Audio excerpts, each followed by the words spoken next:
चलिए, तो बहुत दुख के साथ ये कहना पड़ रहा है कि आप लोगों को कल क्लास हमको बंद करना पड़ गया मजबूरी में, क्योंकि आपके टीचर ही नहीं थे, सिर्फ अकेले हम बच गए थे। तो राजू सर अपने मन मौजी हैं, घूम रहे हैं, बोले एक दिन 2 दिन मार ले हैं क्या, जो उधर क्लास डिस्टर्ब हो गया। कल से आपको मैथ वाले सर आ जाएंगे, क्लास व्यवस्थित चलेगा और पीछे वाला क्लास में शांति करवाइए। विकास बोलो तो कि शांति। ठीक, देखो हम लोग पढ़ रहे थे सत्ता में साझेदारी की कार्य प्रणाली को, ठीक। और इसमें हम लोगों ने 2 क्लास कर लिया। आज हमारा चौथा क्लास होना चाहिए था, लेकिन हमारा आज चौथा नहीं 5वां होना चाहिए था। पिछले सप्ताह में 1 दिन गायब हो गया, 1 दिन क्लास नहीं हो पाया, और इस सप्ताह में भी 1 दिन चला गया। नहीं तो अब तक हम लोग 5वां क्लास कर रहे थे। कोई बात ना, पिछला जो क्लास हम लोग किए थे उसमें जो अंतिम पॉइंट था वो था संघात्मक शासन व्यवस्था और एकात्मक शासन व्यवस्था। एकात्म में पढ़े थे कि जहां पे सिर्फ केंद्र सरकार होता है, कोई राज्य सरकार नहीं होता है। संघात्मक शासन व्यवस्था जहां पे कि केंद्र सरकार के साथ राज्य सरकार और स्थानीय सरकार भी होता है, नहीं तो केंद्र और राज्य होना चाहिए। फिर पढ़े थे कि संघात्मक शासन व्यवस्था भी 2 प्रकार के होता है। एक संघात्मक शासन व्यवस्था जिसमें अलग अलग राज्य अपने उद्देश्यों के लिए एक साथ मिलकर के एक नए राज्य का निर्माण करते हैं, जैसे कि अमेरिका। और एक होता है कि एक ही राज्य होता है लेकिन वो शासन को बढ़िया से चला पाए, इसके लिए अपने राज्य को बांट देता है, जैसे कि हमारा भारत। यहां तक पढ़ लिए थे। नया टॉपिक था हम लोगों को भारत में संघीय शासन व्यवस्था के विशेषता को पढ़ने के लिए, कि हमारे संघीय शासन व्यवस्था में कौन कौन सी विशेषताएं हैं। ये हमारा टॉपिक है, संघात्मक शासन व्यवस्था की विशेषताएं। 1 मिनट, संघात्मक शासन व्यवस्था की विशेषताएं तो हम लोग पढ़े हुए हैं, हम लोग को यही पढ़ना था। ये लगता है हम पढ़ाए हुए हैं, ये को टेंशन डाल दिया। सत्ता में साझेदारी का और सरकार के अंग, ये सब पहला क्लास में हो गया था। कैसे बांटे, ये सब पहला क्लास में हुआ था। ये लोग ये सब हम लोग पढ़े हुए थे। संघात्मक शासन व्यवस्था को हम लोग पढ़ लिए थे। हम ये भी पढ़ लिए थे, डीआरकी बताए थे 1919 में जब आया था, तो उसके बारे में भी तुमको हम बता दिए थे कि यहाँ से माना गया था कि अब दोहरी शासन व्यवस्था जाएगी। दूसरा क्लास में हम लोग ये किए हुए हैं। ये 1935 अधिनियम भी हमें बता दिए थे। वही तो है कि लगता है सब पढ़े हुए हैं, हमको टॉपिक याद है, हम लोगों को पढ़ना क्या है ये बता दिए थे। कि संविधान सभा के गठन कब हुआ था, 1946 में, सब याद है, बताए थे तब, ठीक है, बताया हुआ है। हम लोगों को मुख्य रूप से पढ़ना है ये भारत में संघीय शासन व्यवस्था की विशेषताएं क्या, यानी भारत के संघीय शासन व्यवस्था में कौन कौन सी चीजें दी गई है। तो इसमें एक दो फायदा यह है कि पीछे हम लोग संघीय शासन व्यवस्था की विशेषताएं पढ़े हैं, उनमें से सब इसमें तुमको मिल जाएगा। अगर तुमको पूछे संघीय शासन व्यवस्था की विशेषता, तो भी यही लिख दो। अगर पूछे तुमको भारत के संघीय शासन व्यवस्था की विशेषता, तब भी वही लिख दो, क्योंकि वो सारी चीजें है, ठीक। तो वही चीज यहाँ भी पढ़ना है। पहला चीज देखो, हम लोग पढ़े थे कि संघीय शासन व्यवस्था में 2 स्तर की सरकार होती है कम से कम, तो हमारे देश में है। देखो कि सबसे पहली शर्त के रूप में भारत के संविधान में 2 स्तर की सरकार है। पहला शर्त था ना, तो यहाँ पे है, जेका में वो केंद्र सरकार जो पूरे राष्ट्र के लिए काम करता है, केंद्र सरकार कहते हैं, या संघीय सरकार। और दूसरा प्रत्येक प्रांत के लिए या राज्य के लिए, जिसको हम लोग राज्य सरकार कहते हैं। तो संघीय शासन व्यवस्था में पढ़े थे, वही चीज फिर एक बार तुमको रिपीट है। पूछेगा संघीय शासन व्यवस्था की विशेषताएं लिखिए, यही चीज लिखना है। भारत में संघीय शासन व्यवस्था की विशेषताएं लिखिए, यही लिखना है, ठीक। आगे देखो, संविधान में स्पष्ट रूप से केंद्र और राज्य सरकार के कार्य क्षेत्र के अधिकार को बांटा गया है। हमने कहा था ना कि विषय सूची के आधार पर केंद्र सरकार और राज्य सरकार के बीच से बांट दिया जाता है उनके काम को। तो पढ़े थे संघ एगो संघ सूची, एगो राज्य सूची, एगो समवर्ती सूची। यहाँ पे वही बात लिखा हुआ है कि ऐसे करके बांट दिया जाता है केंद्र और राज्य सरकार के बीच अधिकार। और कितने सूची में बांटा हुआ है? 3। वो 3 कौन कौन है? संघ सूची, राज्य सूची और समवर्ती सूची। संघ सूची में पूरा देश के लिए नियम बनता है, बनाएगा कौन? संघीय सरकार। जैसे कि तुमको बता दिए थे कि जितना भी विदेश नीति संघ सूची में है, संचार के साधन, मुद्रा, बैंकिंग, रक्षा की बात हो, ये सारे चीज, इन सभी मुद्दों पे कानून कौन बनाता है? संघ सरकार। ये सब पढ़े हुए हैं, खाली एक बार भारत के परिप्रेक्ष्य में इसको हम लोग देख रहे हैं कि भारत में सारी चीजें है कि नहीं। तो ये सब पे कानून कौन बनाएगा? सिर्फ और सिर्फ केंद्र सरकार। ये हम लोग पढ़े हुए हैं। आगे देखिए, फटाक फटाक पढ़ देते हैं। उसके बाद देखो, स्थानीय महत्व के विषय यथा जैसे जेल है, स्वास्थ्य है, शिक्षा है, पुलिस है, ये सभी किस में आता है?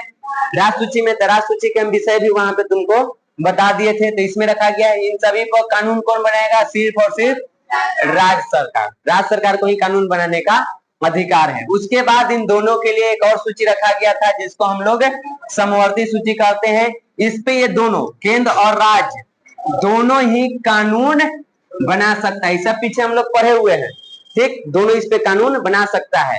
लेकिन जब एक ही विषय पर ये बता दी थी कि कुछ मामलों में संघ सरकार, जो संघ सूची है यानी केंद्र सरकार जो है, वो ज्यादा शक्तिशाली है। किससे? राज्य सरकार से। देखो यहाँ दिया गया है कि जब कोई एक ही विषय पर केंद्र और राज्य दोनों सरकार कानून बनाने लगे और इनके बीच अगर किसी बात को लेकर के टकराव हो जाए, तब केंद्र सरकार द्वारा बनाए गए कानून को ज्यादा मान्यता मिलेगा, राज्य सरकार वाले को नहीं मिलेगा। जिसे मान लो शिक्षा के लिए, शिक्षा को लेकर के केंद्र सरकार भी कानून बना सकती है और राज्य सरकार भी। समवर्ती सूची का विषय है। तो अगर ये दोनों बनाता है, बिहार सरकार भी बना रही है और केंद्र सरकार भी बना रही है, तो ऐसे में अगर इन दोनों के बीच टकराव होगा ना, तो केंद्र सरकार की जो कानून है वो पारित होगा, वो पास होगा, और राज्य सरकार वाला वहां पे मान्य नहीं होगा, क्योंकि वो ज्यादा शक्तिशाली है। तो कुछ हद तक देखो तो इस आधार पे हमारा केंद्र सरकार ज्यादा शक्तिशाली है। तो जब विषय एक ही हो, कानून दोनों बनाए और दोनों सहमत है, तब तो कोई दिक्कत नहीं। लेकिन अगर टकराव हो गया दोनों के बीच, तो किसका मान्य होगा? केंद्र सरकार के, ठीक। उसके बाद आगे देखो, जो विषय इन तीनों सूची में नहीं आता है, उस सब केंद्र सूची को दे दिया गया है। ये भी हम तुम्हें बता दिए थे कि जैसे आजकल के इंटरनेट के जमाना आ गया है, ठीक। तो डिजिटली जो हम लोगों को प्राइवेसी चाहिए, जो सिक्योरिटी चाहिए, वो तो उस जमाने में नहीं था। तो संविधान में तो उसका वर्णन नहीं है, लेकिन आज तो उसकी बहुत ज्यादा आवश्यकता है, जरूरत है हर व्यक्ति को प्राइवेसी की, उसको सिक्योरिटी मिलना चाहिए। तो उसके लिए कानून बनाने का अधिकार किसको दे दिया गया है? केंद्र सरकार को। जो भी नया विषय है जो पहले नहीं था और अब आ गया है, तो उन सब पर नियम कानून कौन बनाएगा? केंद्र सरकार बनाएगा। उसके बाद देखो, भारत के सभी साझी इकाइयों को बराबर अधिकार नहीं मिला है। मुख्य रूप से देखो तो कहा जाता है कि जितना भी, जैसे हम लोग के भारत है, तो भारत के 28 गो प्रांत है ना, जिसको हम लोग राज्य ऐसे बोलते हैं, लेकिन पॉलिटिकल साइंस में राज्य मतलब देश होता है, और प्रांत या इकाई मतलब जिसको हम राज्य बोलते हैं वो होता है। तो जैसे बिहार, मध्य प्रदेश, उड़ीसा ऐसे करके है। तो ऐसे तो सबको पावर एक समान होना चाहिए, लेकिन कुछ हद तक देखो तो किसी किसी को थोड़ा विशेष भी मिला है, जिसको हम जैसे विशेष राज्य के दर्जा का है। जैसे 2019 से पहले जम्मू कश्मीर को विशेष राज्य के दर्जा था, वहां के अपना एक झंडा था, अपना राष्ट्रगान था, वहां के अपना एक वोटर ID कार्ड था, वहां के अपना एक सरकार था। तो वो मिला हुआ था, वो अनुच्छेद था 370, तो इसके तहत उसको मिला हुआ था, विशेष राज्य के अधिकार मिला हुआ था, विशेष राज्य के दर्जा मिला हुआ था। लेकिन 370 को 2019 में हटा दिया गया, और उसके बाद वो भी तोड़ के उसको केंद्र शासित प्रदेश बना दिया गया है। इसी प्रकार असम को, मेघालय, मणिपुर सब जो है, जो हम लोग को एक तरह से किधर चला जाएगा, मैं पैसे देखो, तो पूर्ववर्ती जो राज्य है, तो ये सब छोटे छोटे राज्य हैं, और इनको थोड़ा बढ़ावा देने के लिए विशेष आवश्यकता है, तो उनको विशेष राज्य के दर्जा मिला हुआ है। अब विशेष राज्य के दर्जा मतलब होगा, क्योंकि एक सवाल आ सकता है मन में, क्योंकि हमारे बिहार के लिए भी हमेशा ये बात चलते रहता है कि बिहार को विशेष राज्य के दर्जा दे देनी चाहिए। तब सवाल है कि आखिर ये विशेष राज्य के दर्जा होता क्या है? तो विशेष राज्य के दर्जा में फायदा ये होता है ना कि मान लो जैसे अगर बिहार को विशेष राज्य के दर्जा मिल गया, तो केंद्र सरकार कोई भी चीज लाएगा ना, कोई भी योजना लाएगा, तो उस योजना में बाकी राज्यों को ध्यान दे चाहे ना दे, जिसको विशेष राज्य का दर्जा प्राप्त है उसको पहले ध्यान दिया जाएगा। तो इंडस्ट्री लगाना है तो उसमें रहेगा कि जैसे बिहार को विशेष राज्य का दर्जा मिल जाए, तो प्रयास किया जाए कि वो इंडस्ट्री कहाँ लगे। नए नए हॉस्पिटल कॉलेजेस खोलना है तो कहाँ खोला जाए, एयरपोर्ट रोडवेज का विकास करना है तो कहाँ किया जाए। तो विशेष राज्य दर्जा के यही फायदा होता है, सरकार केंद्र सरकार ज्यादा ध्यान देती है, आपको आर्थिक रूप से ज्यादा मदद पहुंचेगी, हर क्षेत्र में आपको मदद पहुंचा के उस लेवल पे लाने का प्रयास करेगी, सबके लेवल पे। तो उस आधार पे देखो तो यहाँ पे सभी इकाइयों को यानी सभी प्रांतों को बराबर अधिकार नहीं है। यह विशेष राज्य वाला छोड़ दे, ये इसको बात करे तो अगर ये विशेष राज्य के दर्जा के छोड़ के बात करे तो सभी राज्य सरकार का अधिकार एक समान है, उसकी शक्ति एक समान दिया गया है, एक ही जैसा काम करता है। लेकिन कुछ मामलों में देखो तो कुछ राज्यों को, जैसे देखो जम्मू कश्मीर तो खैर अब कैंसिल हो गया है, आपके किताब में था पहले, अब एक केंद्र शासित प्रदेश बन गया है। ये नहीं केंद्र शासित प्रदेश है वो, तो पूछ देगा तो ऑप्शन देख के मार लेना है, ना है तो पूछ सकता है कि इनमें से किसको विशेष राज्य के दर्जा प्राप्त था, तो इसको था। अब मान लो पूछ दिया कि इसमें किसको विशेष राज्य के दर्जा प्राप्त है, ये सब नहीं दिया है, चाहे जितना भी तुमको पता है वो नहीं दिया है, और जम्मू कश्मीर है ये है, तो वहां पे तो हमको समझ में ही रहा है कि हमसे वो क्या जानना चाह रहा है, इसी को बताओ तो हम कर देंगे ठीक, ऑप्शनल तो है, दिक्कत थोड़े है। लेकिन फिलहाल 2019 के बाद ये नहीं है, अब ये केंद्र शासित प्रदेश है। केंद्र शासित प्रदेश में कौन बना, एक तो तुमको जम्मू कश्मीर और एक और बना दिया गया क्या चीज, लद्दाख, इसको दो भागों में तोड़ दिया गया है। अब केंद्र शासित प्रदेश को भी लेकर के सवाल आएगा, केंद्र शासित प्रदेश क्या होता है, तो इसका आगे टॉपिक हम लोगों को पढ़ना है, वहीं पे बता देंगे, ठीक, कि केंद्र शासित प्रदेश क्या होता है। तो ये सब कुछ राज्य हैं जिनको विशेष राज्य का दर्जा प्राप्त है, यानी सरकार इन पे विशेष ध्यान देगी, केंद्र सरकार। हाँ, जो भी विकास की योजना लेके आना है तो प्रयास किया जाएगा कि यहाँ पे पहले लागू किया जाए।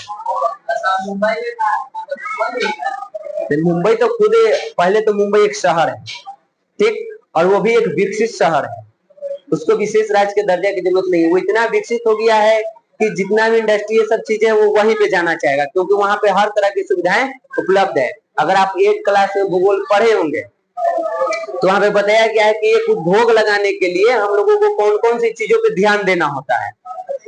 जब भी हम उद्योग लगा रहे हैं तो उन चीजों पर ध्यान देना चाहिए। जैसे मान लो हम यहीं पे कोचिंग क्यों खोले, कहीं और भी खोल सकते थे, क्योंकि मार्केट है, यहाँ इस इलाके के 10-20 गांव के लोग आते हैं, बाजार है, तो यहाँ पे हमको वो जनसंख्या मिल जाएगा, यहाँ पे हमको स्टूडेंट मिलेगा। और बड़ा कोचिंग हुआ तो कहाँ खोलेंगे, और बड़े शहर में पटना खोलेंगे, क्यों पटना खोलेंगे, बड़ा बड़ा टीचर पटना में अपना क्यों खोल रहा है, दिल्ली क्यों खोल रहा है, कोटा क्यों खोल रहा है, क्योंकि वहां पे बच्चे मिल जाएंगे, उनको भर भर के मिलेंगे। अब खोल रहे अपन गाँव में तो माछी मारते रहेंगे बैठ के, कोई ना पूछे वाला है, ठीक। आजमा की जगह नौतपुर खोल दे तो नौतपुर इससे ज्यादा बच्चे आएंगे, जो कि और ज्यादा गांव के वो केंद्र है। पटना खोले तो और ज्यादा आएगा, उसके ऊपर खोले तो और ज्यादा आएगा। तो उसी तरह से इस चीजों को हम अजमा खोले तो ध्यान में रखे होंगे, नहीं सोचे हुए ना बात है कि अपन घड़े खोलेंगे, मजा तो था घड़ी रहते घड़ी पर आते, लेकिन दिमाग में घड़े खोलेंगे तो उतना बच्चा नहीं जुट पाएगा, क्योंकि वो केंद्र नहीं है, न तो व्यापारिक रूप से, न राजनीतिक रूप से, न सांस्कृतिक, कोई किसी भी रूप से वो केंद्र नहीं है। लेकिन आजमा एक व्यापारिक केंद्र है, यहाँ पे छोटा मोटा व्यापार होता है तो लोग यहाँ पे आते हैं, तो पढ़ने भी आएंगे, लगभग हर तरह की चीजें यहाँ पे आपको उपलब्ध हो जाती है। तो हम लोग जब भी इस तरह की चीजें करते हैं तो कई सारी चीजों का ध्यान रखते हैं और तभी हम वो चीज लगाते हैं। तो आप जो मुंबई की सवाल कर रहे हैं, तो मुंबई में लोग जाता है क्योंकि वहां पे हर तरह की चीज उपलब्ध है। जो भी उद्योग लगाने के लिए कच्चा सामग्री चाहिए, रेलवे चाहिए, फिर तुमको जलीय मार्ग चाहिए, रोडवेज चाहिए, या तुमको एयरवेज चाहिए, जो चाहिए, जनसंख्या चाहिए, सब उपलब्ध है वहां पे इंडस्ट्री ज्यादा लगता है, और वहां पे इंडस्ट्री है तो इंडस्ट्री को देख इंडस्ट्री इंडस्ट्री इंडस्ट्री भी लग रहा है, तो इस तरह से वहां पे ज्यादा है, समझ गया। वो विशेष राज्य उसको नहीं मिला है, वो राज्य है ये नहीं है, शहर है वो, महाराष्ट्र के, राजधानी भी है, महाराष्ट्र की राजधानी कहाँ है, मुंबई। अब देखो केंद्र शासित प्रदेश को जान लो किसको कहते हैं, देखो हमने के भारत में कुछ ऐसा क्षेत्र है ना जिसको ना तो हम ऐसे ही छोड़ सकते हैं, यानी नजरअंदाज नहीं कर सकते हैं, और नहीं इतना बड़ा है कि उसको हम राज्य बना दें। समस्या दोनों में है। ऐसे भी नहीं छोड़ सकते हैं, क्योंकि ऐसे छोड़ेंगे तो कोई और उस पर कब्जा कर लेगा, और इतना बड़ा नहीं कि उसको राज्य बनाए, तो ऐसे में उसको केंद्र शासित प्रदेश बनाया जाता है। देखो यहाँ वही लिखा हुआ है कि वैसे क्षेत्र जिसके भौगोलिक आकार या अन्य कारणवश उसे स्वतंत्र प्रांत नहीं बना सकते हैं। प्रांत मतलब जैसे हम लोग आम बोल भाषा में राज्य का प्रयोग करते हैं, तो वो चीज हम इसको नहीं बना सकते हैं। उसके कई कारण हो सकते हैं, जैसे भौगोलिक आकार छोटा हो सकता है, या और कोई भी कारण, जैसे जम्मू कश्मीर को हम राज्य क्यों नहीं रखे, आकार तो है, पहले से राज्य भी था, तो इसको हम केंद्र शासित क्यों बनाए, क्योंकि भौगोलिक आकार तो ठीक है, अन्य कारण है। अन्य कारण मतलब ये पाकिस्तान के बॉर्डर के पास है, और हमेशा इस पे डर रहता है कि पाकिस्तान आक्रमण कर देगा। अब वहां पे राज्य सरकार रहेगी, राज्य सरकार को युद्ध करना है कि ना करना, ये निर्णय लेने का अधिकार नहीं है। ये अधिकार कौन है, किसके पास, केंद्र सरकार के पास। तो अगर वहां पे केंद्र सरकार के शासन रहा तो तुरंत एक्शन न लेगा वहां पे कि क्या करना है नहीं करना है, नहीं तो एक लंबा प्रक्रिया हो जाएगा, देर हो सकती है। तो उसको क्या कर दिया गया, केंद्र शासित प्रदेश।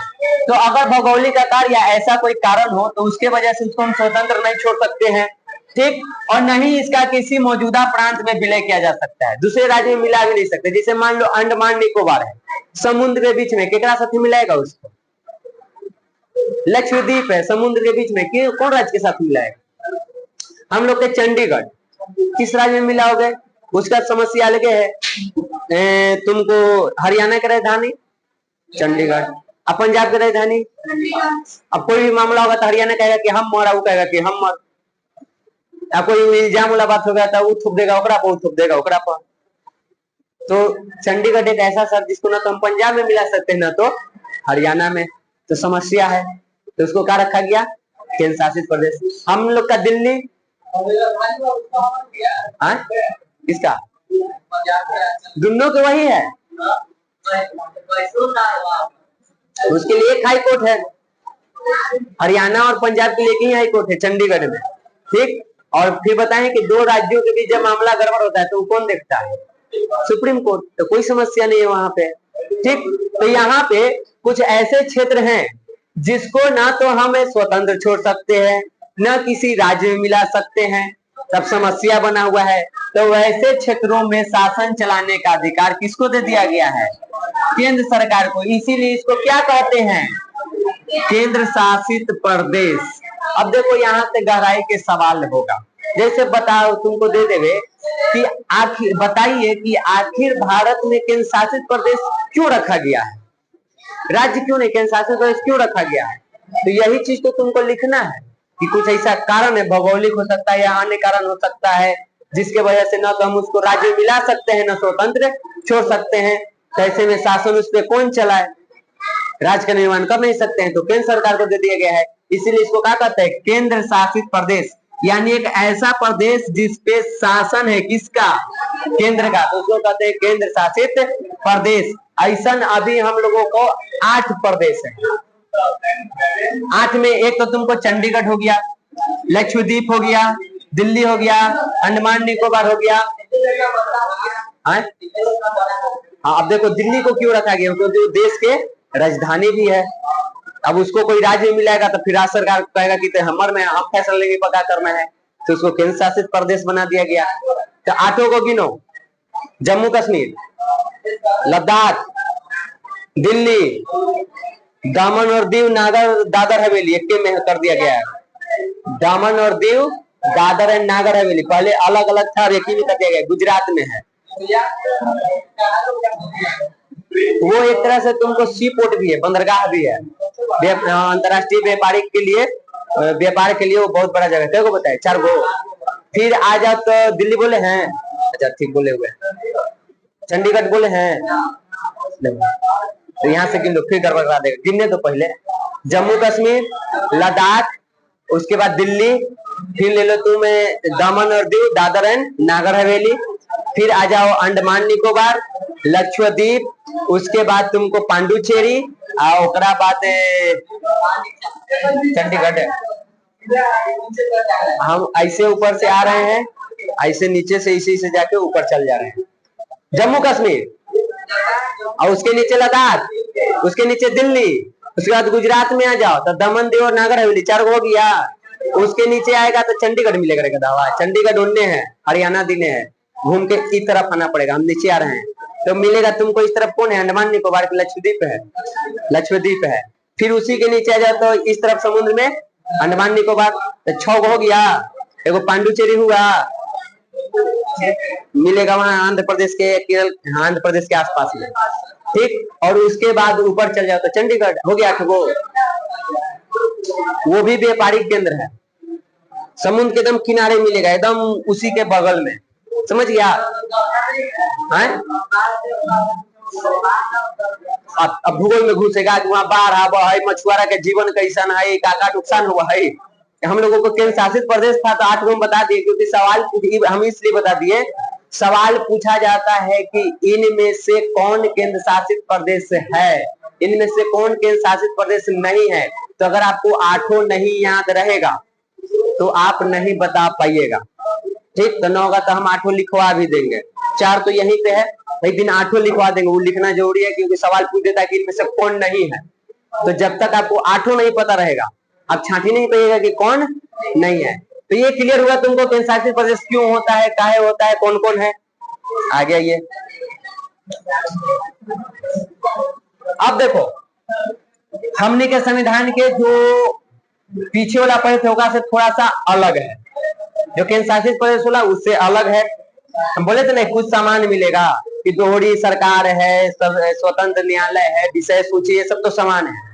लेकिन केंद्र शासित प्रदेश हर जगह होगा, इसका वर्णन संघीय व्यवस्था में नहीं, लेकिन हमारे संघीय व्यवस्था में ये है। दूसरा, हमारे भारतीय संविधान को कहा जाता है लचीला, मतलब ये कुछ मामलों में एकदम कठोर है और कुछ मामलों में एकदम सिंपल है, आसान है। यानी कुछ मामलों में संविधान में आप आसानी से बदलाव कर सकते हैं और कुछ मामला ऐसा नहीं जगह में बदलाव कर ही नहीं सकते। पिछला क्लास में हम बता दिए हैं कि आधा राज्य की जरूरत पड़ता है, वो अगर समर्थन देगा तब ये 28 राज्य है तो 14 राज्य के समर्थन होना चाहिए, वही अभी हम लोग को पढ़ना है। देखो तो भारतीय संविधान को कठोर भी बनाया गया है ताकि केंद्र और राज्य के बीच अधिकारों के बंटवारे को आसानी से एवं राज्य की सहमति के बिना फेरबदल नहीं किया जा सके। कठोर इसलिए बनाया गया है कि केंद्र सरकार अपना अनुसार कोई भी नियम संविधान में न बदल पावे। बदलना है तो आपको राज्यों से भी परमिशन लेना होगा। तो कुछ पावर किसको दे दिया गया है, राज्य के। इससे केंद्र सरकार मनमानी नहीं कर पाएगी, ठीक। ऐसे किसी बदलाव को, कोई ऐसा चीज है जो कठोर है तो उसको में अगर बदलाव करना है तो संसद को दोनों सदनों में पहले तो 2/3 बहुमत चाहिए, यानी लोकसभा में 543 सीट तो उसका 2/3 निकाल लो, 2/3 करके गुना भागा करके निकाल लो। उसके बाद हमने के 250 सीट है कहा राज्यसभा में, तो उसका 2/3 निकालिए। ऐसे चुनाव उसमें होता है, तुमको कितना के 12 को तो चुनाव के आता है राष्ट्रपति द्वारा, बाकी के चुनाव होता है अप्रत्यक्ष रूप से। तो वैसे करके तुम दोनों जगहों पे तुमको 2/3 बहुमत, यानी आधा से ज्यादा आदमी समर्थन में रहे कि हाँ ये चीज कर दीजिए। जैसे कंफर्म नहीं, लेकिन जहां तक हमको याद है किसी भी राज्य का निर्माण करना होता है या उसके नाम इस समय बदलाव करना होता है तब इसको लागू किया जाता है। और एक मौलिक अधिकार के जब बात आता है ना बदलाव करने के लिए, तो मौलिक अधिकार संविधान में सबसे कठोर नियम, आप आसानी से उसको बदल ही नहीं सकते। तो वैसे स्थिति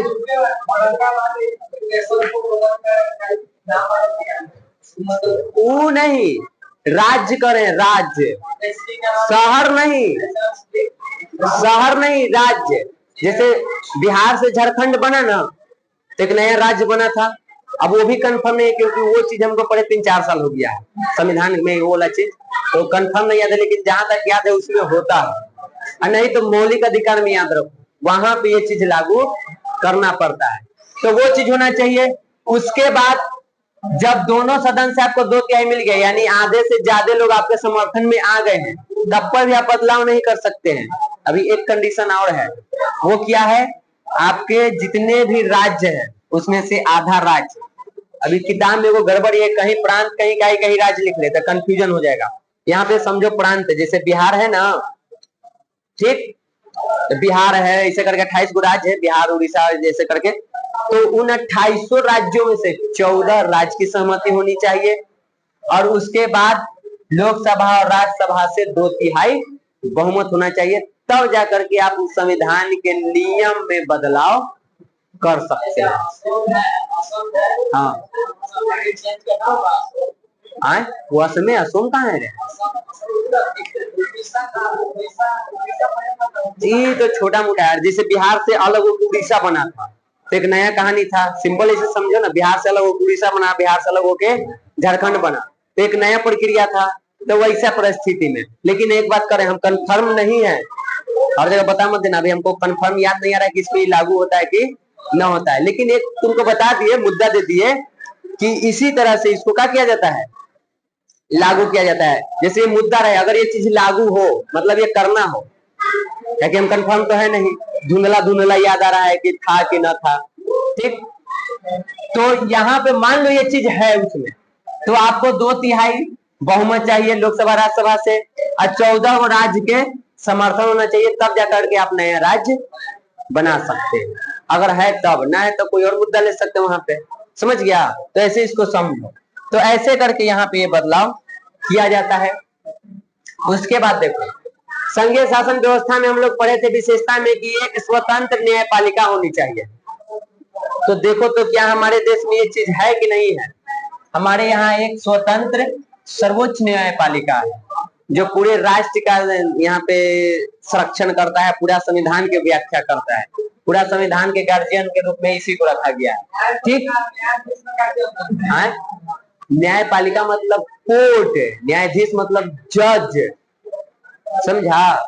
कोर्ट में जो रहते हैं उनको जज होता है, वो न्यायाधीश है। न्यायपालिका मतलब कोर्टे के बाद पूरा है। तो यहाँ पे देखो, सर्वोच्च न्यायपालिका है, इसकी व्यवस्था की गई है, जिसे संविधान की व्याख्या करने का अधिकार। अगर पूछ देवे कि भारत के, तो हम बोलते हैं सवाल कई बन सकता है, हम सब नहीं बना सकते हैं, पढ़ना है, कहानी समझना है, इसलिए बार बार आप लोग किताब को रिवीजन करते रहिएगा। सब्जेक्टिव के लिए खास करके पूछ देगा, ऑब्जेक्टिव में भी या सब्जेक्टिव में भी, बताइए इनमें से कौन सा काम सर्वोच्च न्यायालय करती है।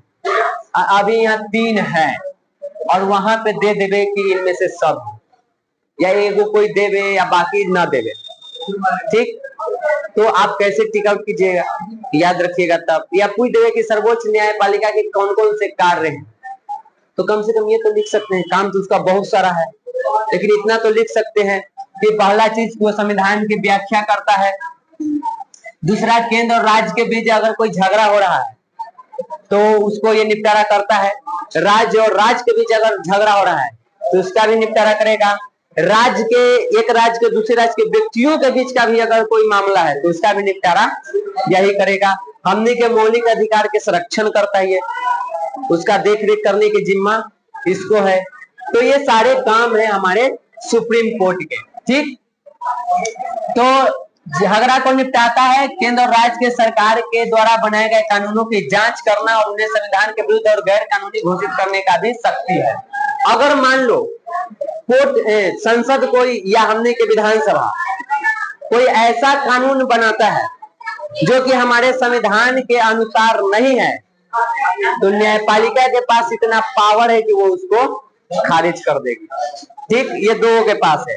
राज्य का है मामला तो हाई कोर्ट कर देगा, और अगर देश का मामला है तो सुप्रीम कोर्ट। सुप्रीम कोर्ट चाहे तो देश और राज्य दोनों वाला निपटारा कर सकता है। जैसे कुछ दिन पहले हम लोग को छात्र आंदोलन चल रहा था बीपीएससी के लिए, री एग्जाम के लिए, तो सर खान सर जाकर इसका केस कर दिए, कहा हाई कोर्ट में, जाने वाले थे डायरेक्ट सुप्रीम कोर्ट में, लेकिन वकील ने कहा कि ये राज्य का मामला है, तो डायरेक्ट आप सुप्रीम कोर्ट में जाने से बेहतर है पहले आप कहाँ जाइए, हाई कोर्ट, यानी अपने राज्य में। अगर वहां पे नहीं होगा तब कहाँ जाएंगे, सुप्रीम कोर्ट। तो सरकार से जब हमारी लड़ाई चल रही थी छात्रों का, सरकार से ही ना था, तो उसका मामला कहाँ गया, हाई कोर्ट में। अब हाई कोर्ट जो फैसला देवे, अगर आप उसे संतुष्ट है तो ठीक, नहीं है तो आप सुप्रीम कोर्ट में अपील कर सकते हैं। तो ये काम करता है। उसके अलावा कोई भी नियम कानून बनाता है अगर हम लोग के राज्य में या केंद्र में, और अगर वो संविधान के अनुसार नहीं है तो कोर्ट उसको खत्म, टाटा बाय बाय स्वाहा, नहीं मान्य है। सगरों से पारित हो गया है, साइन भी हो गया, जैसे देखो, राष्ट्रपति के साइन करने से पहले उसको हम लोग विधेयक कहते हैं, इंग्लिश में उसको बिल कहते हैं, और जैसे ही राष्ट्रपति उस पर साइन किया तो क्या बन जाता है? कानून, अंग्रेजी में लॉ कहते हैं। तो साइन हो गया, कानून बन गया। कानून बनते ही जैसे ही साइन हुआ वो लागू होगा। फिर भी अगर कोर्ट को लगे कि गलत है तो साइन होने के बाद भी उसको काट देगा, कानून भी खत्म। बिल तो खत्म कर ही सकता है, कानूनों खत्म कर देगा। उसी प्रकार राज्य में राज्यपाल के पास ये पावर होता है। राज्यपाल जैसे ही साइन किया, बिल से वो क्या बन गया? कानून। लेकिन हाई कोर्ट चाहे तो उसको रफा दफा। तो ये पावर है इसके पास। तो ये भी हमने के संघीय शासन व्यवस्था की एक विशेषता है। उसके बाद सरकार चलाने एवं अन्य जिम्मेवारियों के निर्वहन के लिए जरूरी राजस्व की उगाही के लिए केंद्र और राज्य टैक्स लगा सकता है। सवाल पूछा था कि टैक्स दोनों लेता है, तो ये दोनों लेता है। राज्य सरकार भी टैक्स लेता है हमसे और केंद्र सरकार भी। ज्यादा अमाउंट राज्य सरकार के पास रहेगा क्योंकि उसके राज्य से जा रहा है, बाकी उसको जाएगा। तो उसके लिए तो एक लंबा प्रक्रिया है, वही बोला फिर संसद में बहस, विधानमंडल, राज्य वगैरह वगैरह करके तब उसको बढ़ाया या घटाया जा सकता है, लंबी प्रक्रिया के बाद। ठीक, तो यहाँ पे हम लोग को ये जानना है कि टैक्स जो है वो हमसे केंद्र सरकार भी लेती है और राज्य सरकार भी लेती है। और टैक्स क्यों लेती है? सरकार चलाने के लिए, योजनाओं को बेहतर तरीके से लागू करने के लिए, उसको सफल बनाने के लिए। ठीक है, आगे देखिए। आज इहो लड़के बस थोड़ा सा ही एगो नाइजीरिया में संघवाद, एगो वेस्ट इंडीज में संघवाद, तनी मुनी तो है। अब बस एक में ज्यादा नहीं याद रखना है, बस इतना याद रखना है। सवाल यहाँ से ऑब्जेक्टिव में आता है, नाइजीरिया में संघवाद, वेस्ट इंडीज में संघवाद की स्थापना कब हुआ था? ये एकदम आप लोगों को याद रखना है, एमबीबीआई क्वेश्चन है। ठीक, अभी बार में पूछा है कि पूछा है, अगला बार के नहीं कर सकते हैं। अब हमको सब याद है, क्वेश्चन से करेंगे तो अपने बता देंगे कि कब कब पूछा है। याद थोड़े है कि पूछा है कि नहीं, लेकिन पूछा गया है। किस साल पूछा ही नहीं याद है। तो 1958 में हुआ है संघवाद के, वहां पे स्थापना किया गया था। लेकिन केंद्रीय सरकार की कुछ कमजोरी थी और इसके कारण यहाँ पे राज्यों में भी कई सारा प्रतिस्पर्धा था, टकराव था नेताओं के बीच, और उस कारण से 1962 में क्या हो गया? संघवाद टूट गया, खत्म। तो दूसरा ये याद रखना है, स्थापना कब? 1958, विखंडन कब? 1962, और ओकरा बाद ये याद रखना, 1973 में चिगुआरायस संधि। ये बात को याद रखना। अगर खुद में चिगुआरायस संधि कब हुआ था? 1973 में। इस संधि के द्वारा इन स्वतंत्र प्रायद्वीपों ने एक साझी संसद, सर्वोच्च न्यायालय, मुद्रा और कैरेबियन समुदाय नामक साझा बाजार जैसी संयुक्त संस्थाएं बनाई। देखो, 1965 में वेस्ट इंडीज में संघवाद के विकास तो हुआ, लेकिन 1962 में टूट गया। फिर 1973 में इन लोगों ने संघवाद का विकास तो नहीं किया, लेकिन कुछ चीजें जो एक साथ मिलकर करते, जैसे इनका सर्वोच्च न्यायालय, सबके मिला के एक सर्वोच्च न्यायालय है, इनका अपना एक संसद है सभी प्रांतों को मिला करके, इनका अपना एक मुद्रा है सबका। तो एक तरह से देखो तो संघवाद ही है। लेकिन पहला बार कब हुआ था? 1958 में। टूटा कब? 1962 में। फिर कब आया? 1973 में, चिगुआरायस संधि के द्वारा। इस बात को हेडलाइन कर लेना है, उसको कर लेना और इसको कर लेना है। इसमें तुमको यही करना है। आगे देखो, इनकी एक साझी कार्यपालिका भी है और सदस्य देशों की सरकारों के प्रधान उस कार्यपालिका के सदस्य होते हैं। देखो, एक अपना कार्यपालिका है, अभी चूंकि टूट चुका है तो अलग अलग जो इसके प्रांत है ना, वहां के जो सरकार है वो सब मिलकर के एक अपना अलग कार्यपालिका बनाया है। समझ में आ रहा है? क्लियर हो रहा है? गड़बड़ाना नहीं, किसी को भी अगर डाउट है तो। सबसे पहले था ना कि सब मिल के हम एक देश बने, वेस्ट इंडीज। 1962 में टूट गया, लेकिन इसका हालत ऐसा था कि ना तो अलगे रह सका ही ना तो साथे रह सका ही। तो क्या कर लिया, कुछ मामलों में ये लोग साथे, जैसे इसका संसद एक जैसा साथे है, सर्वोच्च न्यायालय साथे है, मुद्रा साथे है, एक यहाँ पे साझा बाजार भी है साथे। ठीक, तो इस तरह के कुछ चीजें बनाया है। उसके बाद इसका अपना एक कार्यपालिका है। पूरे तरह से संघवाद के विकास नहीं है, लेकिन अपना एक कार्यपालिका है। अब वो कार्यपालिका में होगा, पहले तो हमने सब थे, अब मिलके एक वेस्ट इंडीज बने हुए थे, फिर हमने अपन अपन मतलब के लिए टूट गए, फिर लगा कि अलग अलग भी नहीं रह सकते हैं, तो कहा कि ये अपना सरकार बने ले है, तो सरकार में ही हेड है, तो ये तू सरकार में, तो तू ऐसे ऐसे करके सबका किए कार्यपालिका के सदस्य बन गए। जो सरकार में वो जो विपक्ष में है वो लोग नहीं, जो सरकार में वो कार्यपालिका के हेड बन जाता है। एक अलग कार्यपालिका बनाया गया है, एक तुम्हारा अपना है और एक अलग है तुम सबके मिला के। तो ऐसे करके यहाँ पे कार्यपालिका भी बनाया गया है। ठीक, तो इसका स्थिति ऐसा है कि यहाँ की इकाइयां न तो देश के रूप में है और न ही वो अलग अलग है, न साथे रह पा रहा है न अलगे अलगे, वो बीच बीच में है। ठीक, ये है। उसके बाद ये नाइजीरिया, बस खत्म। नाइजीरिया में देखो, यहाँ पे भी देखो, संघीय शासन व्यवस्था को अगर चलाना है तो सबसे पहले होना चाहिए भरोसा, क्योंकि संघ बनता है अलग अलग प्रांतों को जोड़ के, और सभी प्रांत के अपने रीति रिवाज, खान पान, बोली, भाषा, संस्कृति होते हैं। तो अगर उनमें परस्पर संबंध नहीं है, समन्वय नहीं है, यहाँ पे नहीं है, समन्वय नहीं है, एक दूसरे पर भरोसा नहीं है, तो संघीय शासन व्यवस्था चल ही नहीं पाएगा। जैसे कि वेस्ट इंडीज में देख लो, हमारे यहाँ इतना अंतर है लेकिन फिर भी संघीय शासन व्यवस्था सफल है, क्योंकि हम लोगों के लिए पहले भारत आता है, उसके बाद ये सारी चीजें। तो एक दूसरे पर भरोसा, एक दूसरे से लगाव, एक दूसरे का होता है, थोड़ा बहुत टकराव हम लोगों में हो जाता है, लेकिन फिर भी एक साथ है तो सफल है। तो देखो नाइजीरिया की बात कहा जा रहा है कि किसी भी देश के विभिन्न क्षेत्रों, समुदायों को एक दूसरे पर विश्वास अगर नहीं कर रहा है तो वहां पे संघीय व्यवस्था सफल हो ही नहीं पाएगा। पहले भरोसा होना चाहिए। जैसे कि नाइजीरिया में देखो, नाइजीरिया में 1950 में संघीय व्यवस्था की स्थापना किया गया, यहाँ पे ये याद रखना है। लेकिन नाइजीरिया के 3 गो बड़ा बड़ा जाति समूह, एक है एरूबा, एक है इबो, एक है हौसा फुलानी। ठीक, ये 3 गो बड़ा बड़ा जाति है। हाँ, और ये तीनों के था, ये चाहता था कि पूरे नाइजीरिया पर मेरा प्रभाव रहे, ये चाहता था पूरे नाइजीरिया पर मेरा प्रभाव रहे, और ये चाह रहा था कि पूरे नाइजीरिया पर मेरा प्रभाव रहे। और इस बात को लेकर के तीनों के बीच टकराव हो गया। तीनों को एक दूसरे पर विश्वास नहीं है, और इसलिए जो 1950 में ये संघवाद के विकास हुआ, स्थापना हुआ, वो सफल नहीं हो पाया, क्योंकि इनके बीच विश्वास नहीं था, और ये आगे चल के खत्म हो जाता है। यहाँ आज भी एक भय और संघर्ष का माहौल बना हुआ है, और एक सैनिक शासन की स्थापना हुई। संघवाद की जगह किसका स्थापना हो गया? सैनिक शासन। तो उसका वजह क्या है? तीनों के एक दूसरे पर भरोसा नहीं था, सब अपने आप को शक्तिशाली बनाना चाहता था, इसी चक्कर में टकराव हुआ और ये घटना घट गया। ठीक, तो संघवाद के सफल बनाने के लिए सबसे इंपॉर्टेंट चीज क्या है? कि बहुत ही खतरनाक शब्द है, भरोसा। खाली संघवाद के ही सफल बनाने के लिए नहीं, किसी भी चीज को सफल बनाने के लिए सबसे पहले क्या होना चाहिए? अब हम बिया हो गए, हम अपन मेहरारू पर भरोसे न है तो रिश्ता सफल हो पाएगा? हो, और तू यहाँ पढ़े हो ले, तोरा हम पर भरोसे नहीं, हमारा तोरा पर भरोसे नहीं, तो हमने दोनों में से कोई सफल हो पाएगा? हो, तो इसका सिर्फ संघवाद में नहीं, कई जगहों पे, मतलब किसी भी चीज को सफल बनाने के लिए सबसे पहले इसकी जरूरत होती है। और जिंदगी में तुनी एगो बात याद रखना है, एक बात करके तुनी के इतना ना बात बता देंगे कि एको बात नहीं याद रहेगा। जब कभी हम किसी को सोचते ना कि हम बेवकूफ बना दिए, तो उसको बेवकूफ नहीं बनाता है, उसका भरोसा तोड़ता है।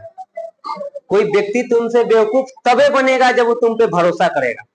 बिना भरोसा किए कोई व्यक्ति बेवकूफ बन ही नहीं सकता है। जैसे मान लो अभी आदित्य है, आदित्य को हमको बेवकूफ बनाना है, हम कहेंगे नीचे तो मम्मी आए हैं, वो चला जाएगा। क्यों हो गया? उसको भरोसा है कि अगर हम बोल रहे हैं इसका मतलब क्योंकि मम्मी नीचे आई हुई है, वो नहीं आई हुई है, तो अब हमको वहां पे खुश होने की जरूरत नहीं है। हमको, मेरे लिए दुख की बात है, क्योंकि उसको हम पे भरोसा था, हम कहे वो मान के चला गया। तो कभी भी किसी को हम बेवकूफ बनाते हैं तो सोच लेना एक विश्वास करने वाला आदमी को तू खो रहा है, उसको बेवकूफ बनाने के चक्कर में, क्योंकि उसको तुम पे भरोसा था, तू जो कहा वो मान लिया, और उसी के चक्कर में वो बेवकूफ बन गया। बिना भरोसा किए हुए बेवकूफ कोई नहीं बन सकता है। बेवकूफ बनने का पहला भरोसा, आप उस भरोसा का गलत फायदा उठाते हैं तो अगला इंसान बेवकूफ बन जाता है, मूर्ख बन जाता है। समझ गए? तो ये चीज आप लोग याद रखिएगा। कोई आपके कहने पर बेवकूफ बन जा रहा है तो दुख मनाइएगा और खुशी भी मनाइएगा इस बात का कि कोई भरोसा वाला आदमी मिला जो आपके बात पे भरोसा करके बेवकूफ बन जाता है। और कोशिश कीजिए कि दोबारा उसको हम बेवकूफ न बनाए, क्योंकि बेवकूफ वो नहीं है, उससे बड़ा बेवकूफ आप हैं कि अपने जीवन में एक भरोसे वाले इंसान को आप खोते जा रहे हैं बेवकूफ बनाने के चक्कर में। ठीक, तो ये चीज याद रखिएगा, बहुत गहरा है ये शब्द, समझ गए? थोड़ा सा और है, बस खत्म। तो देखिए, तो यहाँ पे 1952 में संघवाद के विकास हुआ, तीन जाति के बीच अपने वर्चस्व को लेकर टकराव हुआ, संघवाद टूट गया, सैनिक शासन का स्थापना हुआ, लेकिन फिर सबके अकील ठिकाने आया और लगा कि नहीं, संघवाद ही सही था। और 1999 में, अरे कहाँ जाइए, एकरों का मन नहीं खेला रही है। 1999 में नाइजीरिया में फिर से लोकतंत्र की बहाली की गई। तो पूछा जाए कि नाइजीरिया में लोकतंत्र की पुनः स्थापना कब हुआ? 1999 पहला बार कब हुआ था? 1950 में संघवाद के जो विकास हुआ था, स्थापना।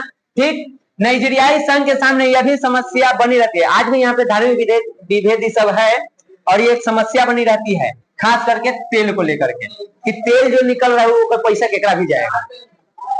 यहाँ पे नाइजीरिया जो देश है, तो उसमें कई सारे राज्य मिलकर न बने हुए हैं, प्रांत मिलके, तो वहां पे रहता है कि तेल के पैसा ज्यादा मिले केकरा। जैसे हमने के झारखंड में कोयला निकलता है सबसे ज्यादा, तो हो सकता है ना कि कोयला के पैसा केकरा भी जाए, क्योंकि निकल तो रहा है झारखंड में, तो पूरा पैसा किसके पास जाना चाहिए? झारखंड के पास, लेकिन भारत सरकार लेता है, उसको लेती है। ठीक, तो एक विषय बन सकता है ये टकराव के, कि जब मेरे राज्य में निकल रहा है, हम इतना निकल रहा है झारखंड में, फिर भी झारखंड पीछे है, तो कुछ तो वजह है, सरकार को उसके तरफ ध्यान नहीं है, तो कुछ टकराव बन सकता है। वैसे ही यहाँ भी टकराव बना हुआ है। ठीक, इसी प्रकार नाइजीरिया के विभिन्न संघीय इकाइयों के बीच धार्मिक, जातीय और आर्थिक मतभेद आज भी बरकरार है, लेकिन 1999 के बाद अभी तक टूटा नहीं है। तो आज इतना ही था, कल आगे पढ़ेंगे संघवाद के क्रियान्वयन। ठीक।